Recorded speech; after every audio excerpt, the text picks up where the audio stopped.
Hey everybody, long time no see. It's good to be back with you face to a face. It's been an interesting last couple of weeks. Got a little sick here and there and was not ready to show my face or do anything on the camera.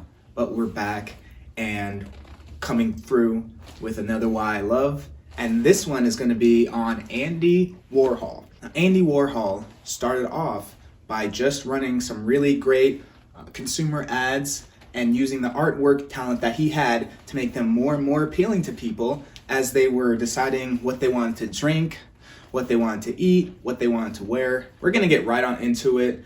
And remember, if you're looking for even more art-based topics every single week, then you know the place to go.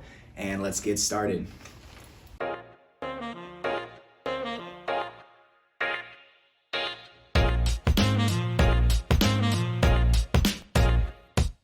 When he first started off, as I mentioned earlier, he had a lot of issues with breaking into this new mold of art. Abstract expressionism had been well redocumented over the years and was starting to become a cliche. So he needed to identify and start making something a little bit new so that he can give people something to look forward to in the art world. And there were a lot of untapped positions inside what is now known as pop art. Andy Warhol was the perfect person to get into the pop art craze. First reason being is he was an eccentric individual. Now, as you see these pictures here, you can tell Andy Warhol is not the type that you would compare with everyone else. He moves to the beat of his own drum, really. He's definitely his own person, very eccentric, and was claimed by himself as being superficial. That whole mindset, though, that brought with him, gave him a lot of creativity to do whatever he wanted. And he was not afraid to dive into other forms of art. He loved doing anything in the performance arts. He loved going into visuals, as mentioned, consumer ads, commercial, and eventually he worked his way up and was able to launch off his own creative ideas that tied in everyday life with such beautiful art. The most fundamental thing that Andy did when it came to his artwork was that he made a lot of the appeal, again, come through a commercial-like avenue. For example, his famous Campbell's soup painting. As you can see, nowadays you may think of it as being nothing too unique and special because of how often it is been spread across the art community. But when it was created and the influence that it has still stands the test of time easily. The painting, as Andy made it, brought back a beautiful level of imagery into his work. And the biggest nod for that, again, at Campbell's Soup, was his first idea because he wanted to let people imagine themselves being in a supermarket, looking over each of the aisles, looking for what they wanted, and kind of being pushed back by what they see. Whole plan was to take advantage of that everyday product for people. Make people relate to it. Now, a lot of artists out there, not only just in freelance, type of art where it's the abstract expressionism, pop art, flat art, any sort of style, follow the same mold because you want to get something that relates to a multitude. You want to create that feeling for people that, again, when they look at it, they can identify with that painting or with that form of art. And again, does not just stay in the realm of artwork specifically. Ties into fashion really well. You may see a lot of really cool logos, especially of late. People getting even more and more creative as time goes by because a lot of things that have already been done are done.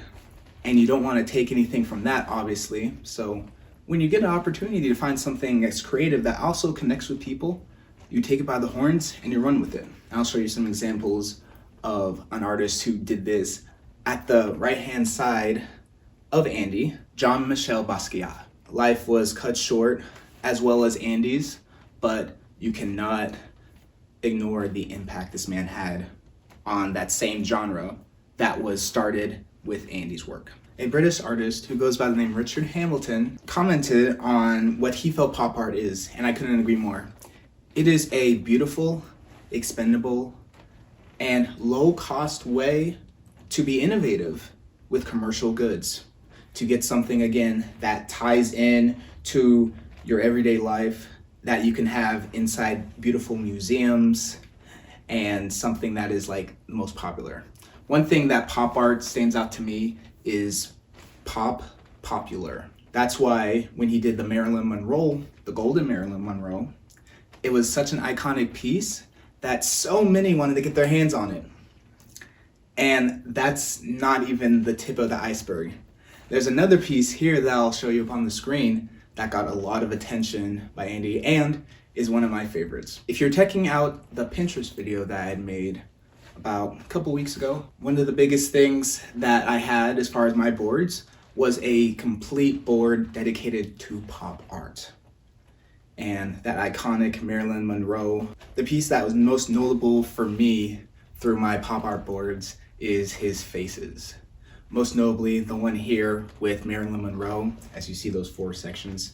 Now, I can't tell you how many apps in the App Store that copy this style to where you can make it your own, and it's all because of Andy's influence nearly 40 years, literally 40 to 60 years ago. What else though about his legacy? Like, what were some other takeaways that he had? Well, with Andy, he never really stopped at just his own individuality.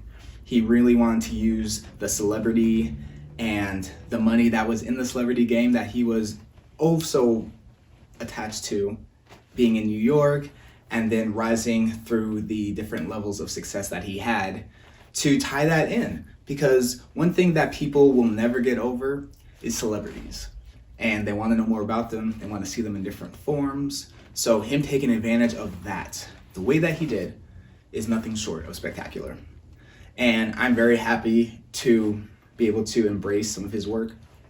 And as far as the faces, I would really love to create one for myself, not through like an app or anything, but just figure out the same way that he was able to make his pieces. And then I would love to be able to copy that in one of my projects.